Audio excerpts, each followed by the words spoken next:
Have you ever wondered if fairies could be more than just figments of our imagination? These enigmatic creatures have captured the human psyche for centuries, enchanting us with their mystery and charm. Fairies, as we know them, have been the subject of countless stories, myths, and legends, spanning across diverse cultures and civilizations. They've been depicted as benevolent spirits of nature, mischievous tricksters, or even as malevolent beings with dark intentions. These varied interpretations are a testament to their universal appeal and our global fascination with the unknown. From the Celtic lore of Ireland to the mythical tales of Asia, the concept of fairies has been interwoven into the very fabric of our folklore. They've touched our dreams and our fears, embodying the extraordinary and the supernatural in ways that are both captivating and perplexing. And so, we invite you on this journey of discovery. Join us as we delve into the magical and often misunderstood world of fairies. The origins of fairy folklore are as elusive as the fairies themselves. To trace their beginnings, we must journey back into the ancient times, where the first whispers of these magical beings were heard. Let's start with the Celtic tradition, an integral part of the fairy lore. The Celts believed in the Sea, or Aoc, otherworldly beings who lived in mounds and had extraordinary powers. They were often seen as ancestors, spirits of nature, or even deities. In the Celtic tales, fairies were depicted in a plethora of ways, from benevolent guardians of the natural world to mischievous tricksters who loved to meddle in human affairs. They were shapeshifters, capable of appearing in any form they wished, and their presence was often marked by strange occurrences, such as the sudden wilting of crops or the inexplicable disappearance of household items. Now, let's turn our gaze north, to the Norse tradition. Here, we find the Alfar, or elves, who shared many characteristics with the Celtic fairies. They were associated with light and fertility, and were revered and feared in equal measure. However, the Norse also believed in Dökkvalkar, dark elves who dwelled underground and were often associated with nightmares and misfortune. These ancient traditions painted fairies as complex beings, neither wholly good nor evil. Their roles were diverse, from the Tuatha De Danann of Irish mythology, who were considered gods and ancestors, to the Scottish Seelie and Unseelie courts, which classified fairies based on their disposition towards humans. It's fascinating to see how these early fairy tales have shaped our understanding of these mysterious creatures. They've evolved and adapted with each retelling, reflecting the values and fears of the societies that spun them. Despite the differences and contradictions in these ancient stories, one thing remains consistent: a deep-seated respect and wariness towards these magical beings. Though these ancient tales vary, they all agree on one thing: fairies are not to be trifled with. As we move into the Middle Ages, fairies begin to take a more familiar form. Emerging from the shadows of superstition, the Middle Ages brought a transformation for the fairy folk in literature. No longer were they merely feared deities of the ancient world, but they began to take on roles as tricksters, helpful spirits, and even symbols of human nature. In the rich tapestry of medieval narratives, fairies were depicted with a sense of mystery and enchantment. Their roles were diverse and fluid, often crossing the lines between benevolent helpers and mischievous pranksters. They could be the unseen hands that helped with household chores, or the elusive tricksters leading unsuspecting travelers astray. One of the most significant works that encapsulates this shift in fairy characterization is Geoffrey Chaucer's The Wife of Bath's Tale. In this tale, Chaucer presents a fairy queen who, rather than being a source of fear, serves as a catalyst for the story's moral lesson. Here, the fairy queen is a figure of power and wisdom, guiding the knight on his quest for understanding the desires of women. Chaucer's portrayal of the fairy queen is a clear departure from the ominous deities of ancient folklore. She embodies grace, wisdom, and the power of transformation, reflecting the evolving perception of fairies during the Middle Ages. But it wasn't just Chaucer who was reshaping fairy lore. Other medieval authors also played significant roles in this transition. They wove tales where fairies could be kind or cruel, wise or foolish, reflecting the full spectrum of human traits. These tales offered a nuanced understanding of fairies, painting them not as distant deities, but as beings intimately tied to the human world. In these narratives, fairies became a mirror for human nature, reflecting both our virtues and vices. They served as a reminder of the duality within us all, the capacity for both kindness and cruelty, wisdom and folly. Through these stories, fairies became a tool for exploring the complexities of the human condition. In these tales, fairies become a mirror for human nature, both its virtues and vices. Victorian England was gripped by what can only be described as fairy fever. It was a time when the fascination with the ethereal world of fairies reached an unprecedented height. The Victorian era, spanning from the mid-19th to the early 20th century, was a time of industrial progress and scientific discovery. Yet it was also a time when the populace was deeply enchanted by the mystique of the fairy realm. This obsession with fairies was largely propelled by literary works of the time, most notably William Shakespeare's A Midsummer Night's Dream.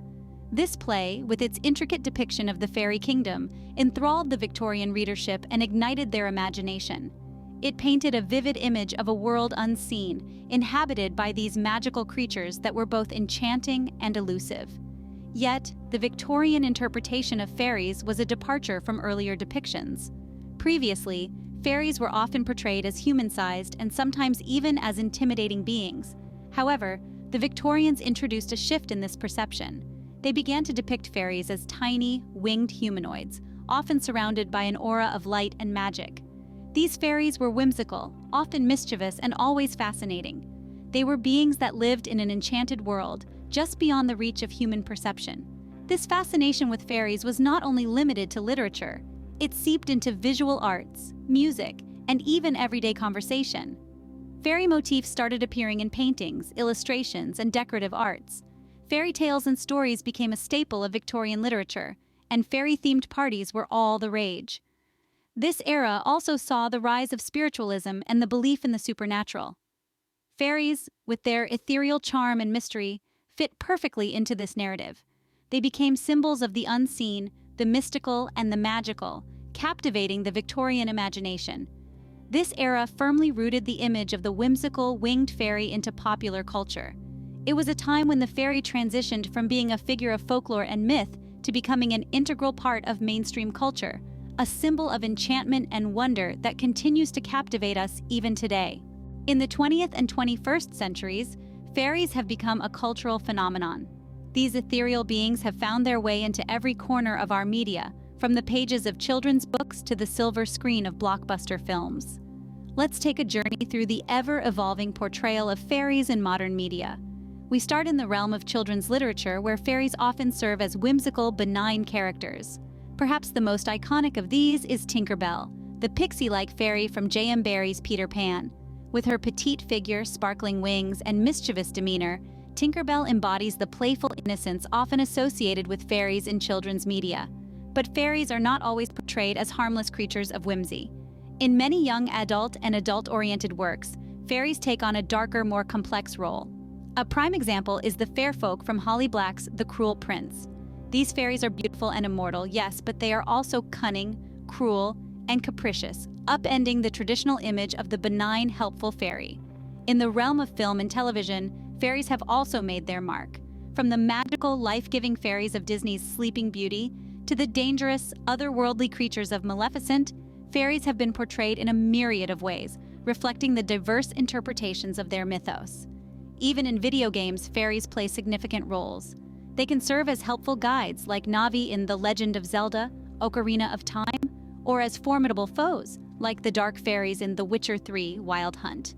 In each of these portrayals, we see a different facet of the fairy mythos. Whether they are depicted as innocent helpers, cunning tricksters, or powerful beings, fairies in modern media continue to captivate and intrigue us. They remind us of the magic and mystery that lie just beyond our everyday world, inviting us to imagine, to dream, and to believe in the extraordinary. Fairies have truly become a staple of our storytelling, a testament to their enduring appeal. But for some, fairies are more than just stories. They are part of their everyday lives, influencing their decisions, their interactions, and their understanding of the world around them. Take, for example, the contemporary pagan community. Many pagans today hold a deep-seated belief in the existence of fairies, or as they are often called, the good folk. These entities are seen not as whimsical caricatures from children's tales, but as powerful, autonomous beings that deserve respect. They are believed to inhabit a parallel world, often referred to as the other world, and can influence our own in myriad ways, both benevolent and mischievous. Then there is the intriguing case of Iceland. Despite being a country known for its technological advancement and high literacy rate, A significant number of Icelanders maintain a belief in the Huldufolk, or hidden people, often seen as synonymous with fairies. This belief is so pervasive that it has impacted infrastructure development. There are instances where construction projects have been altered or halted to avoid disturbing rocks where the Huldufolk are thought to reside. But it's not just in paganism or Iceland where fairies hold sway. They are woven into the fabric of many cultures, from the fairy-like jinn of Islamic mythology to the nature spirits of indigenous belief systems. Each culture's fairy beings may have their own unique characteristics and lore, but they all share a common thread. They embody the mystery and magic of the natural world and our human desire to connect with it. So, while to some, fairies may be nothing more than figments of the imagination, to others, they are an integral part of their worldview. They serve as a reminder of the wonder and enchantment that can be found in the world around us, if only we choose to see it. For these believers, fairies are a very real part of their world. What is it about fairies that captures our imagination? From the earliest stories whispered around ancient hearths to the vibrant depictions in modern media, fairies have always held a potent allure. But why? What is it about these ethereal beings that fascinate us so? Perhaps it's their intimate connection with nature. Fairies are often depicted as guardians of the natural world, protectors of forests, streams, and meadows. They embody the wild beauty and untamed power of the natural world, a world that many of us have become increasingly disconnected from in our urbanized, technology-driven lives. The allure of fairies, then, might be a reflection of our own yearning for a deeper connection with nature. Or perhaps it's the magic. Fairies are creatures of enchantment, of spells and potions, of whimsy and wonder. They represent a world where the laws of physics and logic do not apply, where anything is possible. This magic, this sense of limitless possibility, can be incredibly appealing, particularly in a world that often feels constrained and predictable. And then there's the unknown. Fairies inhabit the twilight zone between the known and the unknown, between the mundane and the mystical.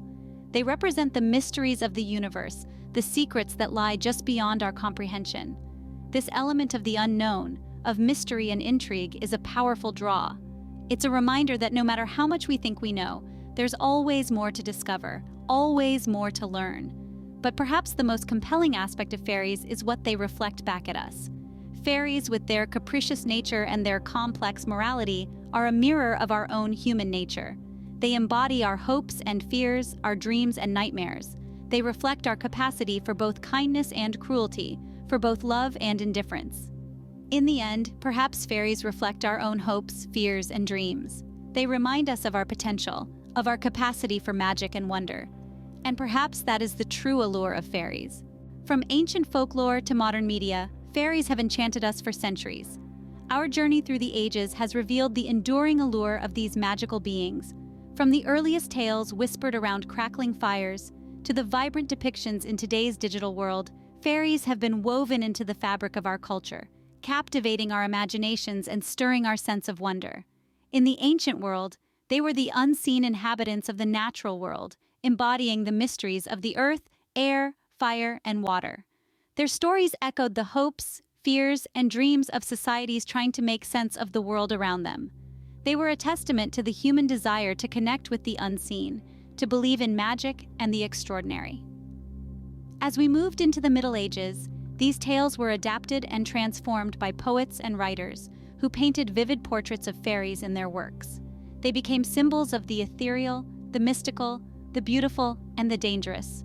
They were the creatures of twilight, dancing in moonlit glades and whispering in the rustling leaves. The Victorian era saw a renewed fascination with these supernatural beings. Fairies were romanticized and idealized, becoming the subjects of elaborate artworks and celebrated in popular culture. They were the embodiment of the era's fascination with the fantastical and the whimsical. In our modern age, fairies have found a home in the realm of media and entertainment. From animated films to fantasy novels, they continue to captivate audiences with their enchanting allure. They serve as a reminder of our enduring fascination with the mystical and the magical, a testament to our collective desire to escape into a world beyond our own. These magical beings have been with us through the ages, shifting and evolving with our cultures and societies. They are more than just figures of fantasy. They are a symbol of our capacity to dream, to imagine, and to believe in the magic that lies just beyond our reach. As long as we dream and imagine, fairies will continue to flutter in the corners of our minds, whispering their age-old tales. Please like and subscribe. It only takes you a second, but means a lot to us.